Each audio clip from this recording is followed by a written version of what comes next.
Assalamu alaikum. Welcome back to today's session. I am continuing from page 89, inshallah. Bismillahir Rahmanir Rahim.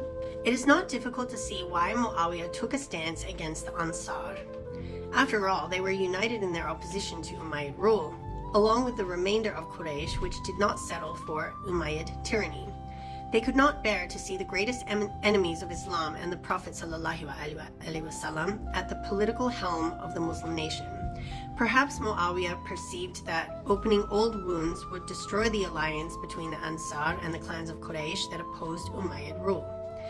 At the same time, we see that Muawiyah employed his poets to sow disunity amongst the clans of the Ansar by reminding them of their rivalries before they welcomed the Prophet ﷺ to Medina.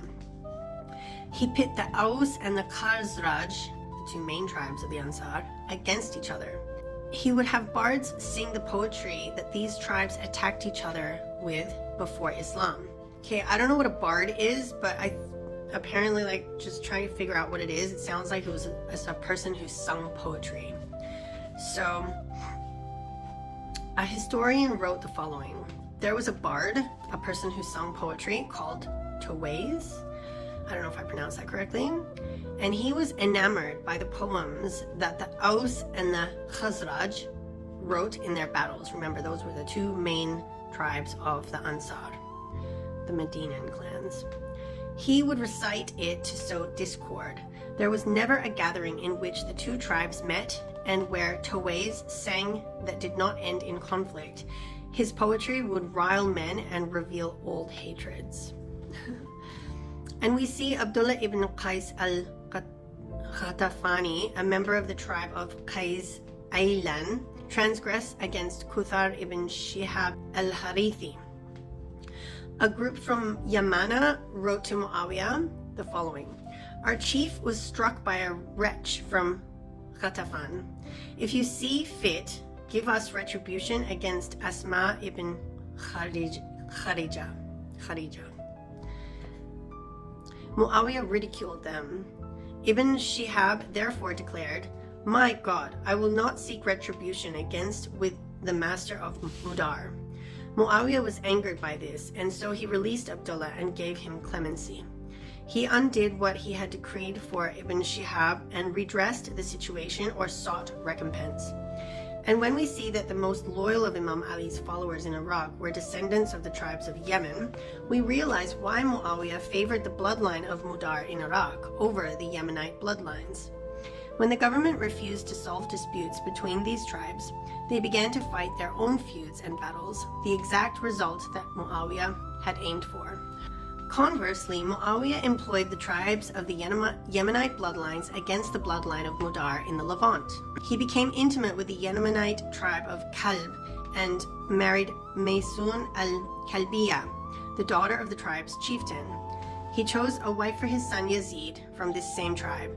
He employed the tribe of Kalb in his battles and ploys against all other Yemenite tribes. Muawiyah persecuted the Mudar tribes in the Levant. He did not make any rations for the tribe of Qais because he placed all his confidence in the Yemenite allies. When Miskin al-Darami, an articulate and scathing poet from a tribe of Mudar, asked Muawiyah to be included in the distributions of public wealth, Muawiyah refused.